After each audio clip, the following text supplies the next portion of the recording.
So, hello everyone.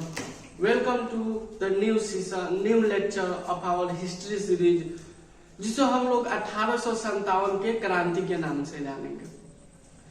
क्या था 1857 का क्रांति और इसमें कौन से लोग इन्वॉल्व हुए थे?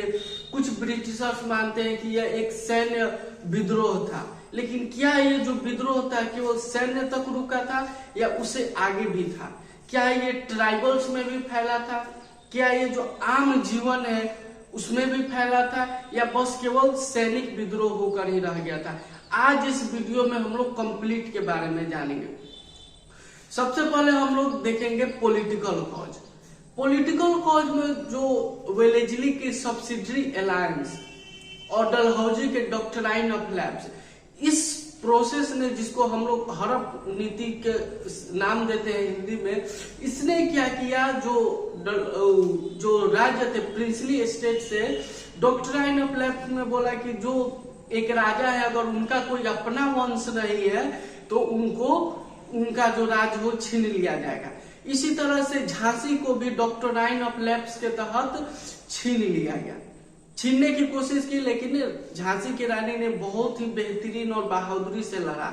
तो ये आप मान सकते हो कि ये पॉलिटिकल कॉज था। सब्सिडरी अलायंस और डॉक्ट्राइन ऑफ लैप्स के कारण जो उन लोगों ने हड़पने की कोशिश की। दूसरा जो कारण होता है इकोनॉमिकल कॉज। इकोनॉमिकल कॉज में जब आप देखोगे तो जो आम जीवन थी वो काफी त्रस्त थी। ब्रिटिशर्सों ने तरह तरह के टैक्स लगाए, जैसे बिहार में आप लोगों ने काफी नाम सुना होगा चंपारण क्रांति का। नील का जो क्रांति हुआ था चंपारण में, जिसको गांधी जी ने लीड किया था, उसमें 3 कठिया सिस्टम था। 3 कठिया सिस्टम मतलब होता है कि मैक्सिमम जो क्रॉप्स होते थे वो ब्रिटिशर्स को दे देने होते थे। तो 3 कठिया सिस्टम था। तो इकोनॉमिकल कॉज में जो आम जनता थी वो काफी त्रस्त थी। अब आते हैं एडमिनिस्ट्रेटिव कॉज। एडमिनिस्ट्रेटिव जो प्रशासनिक जो उनका जो ढांचा था वो काफी मतलब त्राहिमाम कर देने वाला था। प्रशासनिक ढांचा का मतलब जैसे कि कोई भी अगर उसका जो आईसीएस ऑफिसर थे, आईसीएस ऑफिसर क्या थे, जबरदस्ती लेवी वसूलते थे लोगों से, उनको कोड़े मारते थे। तो ये एडमिनिस्ट्रेटिव कॉज भी उनका काफी मतलब अच्छा नहीं था। वो एक प्रकार का जो होता है त्रस्त करने वाला सिस्टम था। और आते हैं हम लोग, ठीक है, हम लोग रिलीजियस कॉज देखते हैं। रिलीजियस कॉज जो था वो काफी उनका मतलब गंदे रवैये से वो लोग अपने आप को पेश आते थे। इसमें उन लोगों ने क्या किया, ब्रिटिशर्स ने एक तो उन्होंने मतलब क्या बोले कि इस मिशनरीज को भेजा भारत के लोगों को एजुकेट करने के लिए। बताइए, जिस देश ने उनको शून्य का, जिन देश ने उनको 1 2 3 4 पढ़ाया, गिनती पढ़ाया, उस देश के भी वो लोग इस ईसाई मिशनरियों को भेजते थे ताकि लोगों को एजुकेट किया। ये कितना बड़ा ढकोसलाबाजी था।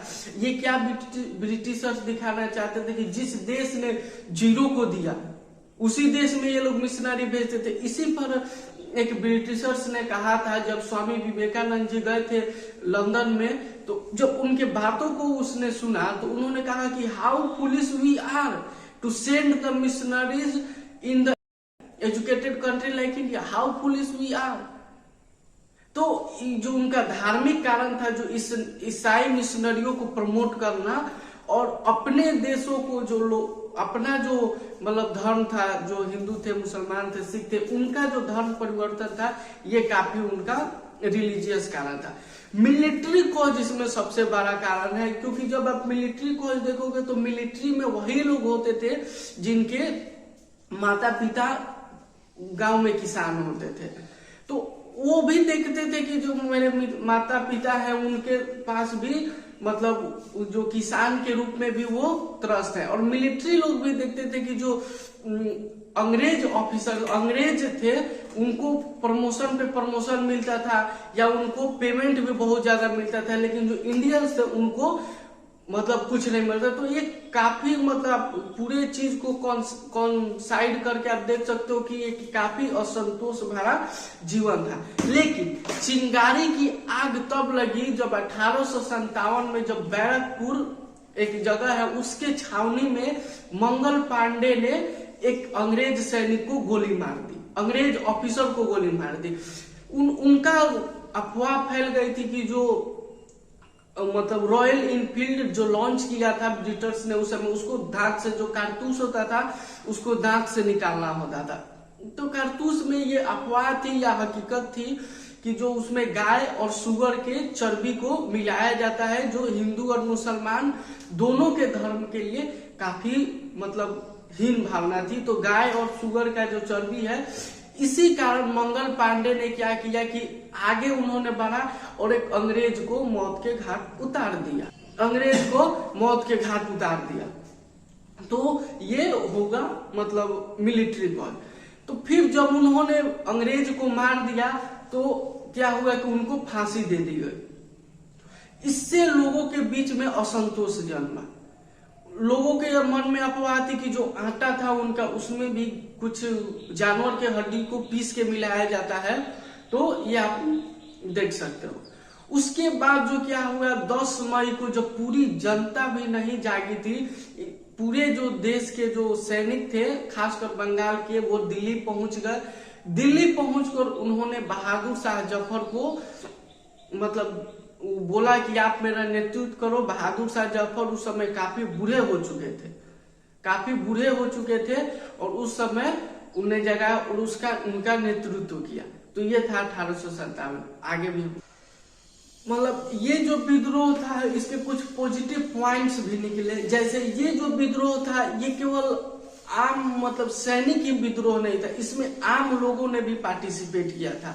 जैसे जो जैसे हो सकता था, लेकिन जैसे हो सकता था उन लोगों ने उसमें भाग लिया। जैसे बहुत बार ब्रिटिशर पूछते थे कि ये जो विद्रोही हैं कहाँ छिपे हैं, क्या करते हैं, तो आम लोगों ने भी काफी चालाकी से उनको गलत दिशा दिया था। तो ये आप मान सकते हो कि आम लोगों ने भी काफी इसमें हिस्सेदारी निभाई। सबसे जो जरूरी बात थी वो हम लोग हिंदू मुस्लिम एकता को देखेंगे, क्योंकि इसमें जो था कि मतलब ब्रिटिशर समझते थे कि ये जो हिंदू और मुसलमान ये कभी एक हो ही नहीं सकते हैं, इसीलिए कभी उन्होंने बांटने पर ध्यान नहीं दिया कि नहीं हिंदू मुसलमान। लेकिन 1857 की क्रांति जो थी, इसमें हिंदू और मुसलमान दोनों एक होकर लड़े और उस समय के लिए काफी पॉजिटिव बात थी।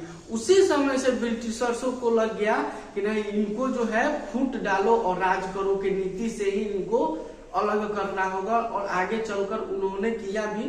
हमारे देश के उस समय लीडर्स को समझ में नहीं आया और फूट डालो राज करो की नीति को उन्होंने मतलब अपना बहुत ही व्यापक रूप भी दिया अंग्रेजों ने। अब हम लोग देखेंगे कि जो मेनली सेंटर्स होते थे कि कौन से सेंटर्स पे कौन मतलब राजा जो थे कर रहे थे। तो सबसे पहले हम लोग दिल्ली को देखेंगे। तो दिल्ली में जो बहादुर शाह थे तो वो एक नॉमिनल किंग थे और बख्त शाह उनके जो थे वो सब बख्त शाह ही कर रहे थे। बख्त शाह एक युद्ध में मारे जाते, शहीद हो जाते हैं। तो आप लोग याद है झांसी की रानी जो थी लक्ष्मीबाई, वो युद्ध का नेतृत्व कर रही थी। बेगम हजरत महल जो थी, ये काफी बार यूपीएससी में एक बार क्वेश्चन आ गया था कि describe the role of human in Indian revolution. तो आप ये देख सकते हो कि जो कानपुर का जो नेतृत्व था वो बेगम हजरत महल के हाथ में था। तो ये एक पॉइंट हो सकता है। यूपीएससी का क्वेश्चन है कि महिलाओं का जो मतलब आंदोलन में क्या रोल था। ये 1857 ही नहीं, जो इंडियन रिवॉल्यूशन हुआ था गांधी जी के भी नेतृत्व में, उनमें क्या रोल था, आप उसको डिस्क्राइब कीजिएगा। तो आप ये लिख सकते हो। कानपुर में नाना साहेब ने कमान संभाली थी। नाना साहब भी बहुत ही मतलब बेहतरीन लीडर थे। तो कानपुर में नाना साहब ने कमान। बरेली में खान बहादुर जफ्फार खान के नाम से जो एक शासक थे, उन्होंने कमान संभाली थी। जो सबसे प्राउड हो चुके थे, जो सबसे उम्र जिनका हो चुका था, वो बाबू कुंवर सिंह थे, जो एक आरा जिला के जो एक जमींदार थे। उनका जो जमींदारी था अंग्रेजों ने छीन लिया था। वो काफी बूढ़े हो चुके थे, लेकिन फिर भी उन्होंने अंग्रेजों के खिलाफ हथियार उठाए। ये उनकी बहादुरी को दर्शाता है। जगदीशपुर उनका घर था। डिफीट ऑफ रिबल्स, जो ये क्या कारण था कि जो आंदोलनकारी हैं वो हार गए। तो मेनली कारण ये था कि ये जो संयोजित तरह से नहीं था, आप बोल सकते हो कि ये एक प्लान वे में नहीं था। ब्रिटिश जो थे वो एक बार ब्रिटिश पर आक्रमण हुआ तो वो सतर्क हो गए, फिर उन्होंने प्लान में कर लिया कि नहीं इनको हराना है। लेकिन जो हम देखेंगे कि जो अलग अलग रिवोल्ट्स हुए थे, झांसी में किसी और दिन हुआ, अवध में किसी और दिन हुआ, दिल्ली में लोगों ने किसी और दिन किया, तो ये प्लान वे में नहीं था। तो आप देख सकते हो कि ये अच्छा मतलब एक कारण है जब ब्रिटिशर्स जीत गए और आंदोलनकारी हार गए। दूसरा कारण ये है जो कलकत्ता थी, जो बंगाल प्रेसिडेंसी था वही केवल लड़ रहा था, और जो मद्रास तो जो थी मद्रास प्रेसिडेंसी वो काफी लॉयल थी ब्रिटिशर्स की। तो ये भी एक कारण है कि जो और भी मतलब प्रेसिडेंसी वो लड़ नहीं थे। और एक कारण है कि जो सैनिक लड़ रहे थे तो उनमें 2/3 सैनिक तो अंग्रेजों के तरफ से ही थे, केवल 1/3 सैनिक ही लड़ रहे थे ब्रिटिशर्स के खिलाफ, और अपने ही देश के 2/3 जो सैनिक थे वो ब्रिटिशर्स के साथ लड़ रहे थे। और भी एक कारण है कि जो अपने ही लोग थे, अपने ही देश के लोग थे, उन्होंने ही इस बगावत में साथ ब्रिटिशर्स का दिया। आप लोग ज्योतिरादित्य सिंधिया का तो नाम सुने ही होंगे, मंत्री हैं, शायद मंत्री हैं। उनके जो फैमिली थे ग्वालियर के, उनको महाराज बोला जाता था। उनके जो पूर्वज थे उन्होंने ब्रिटिशर्स का साथ दिया था। तो जो सिंधिया फैमिली थी वो ब्रिटिशर्स का साथ दिया था। तो ये आप मान सकते हो कि अपने ही देश के जो लोग थे उन्होंने ब्रिटिशर्स का साथ दिया था।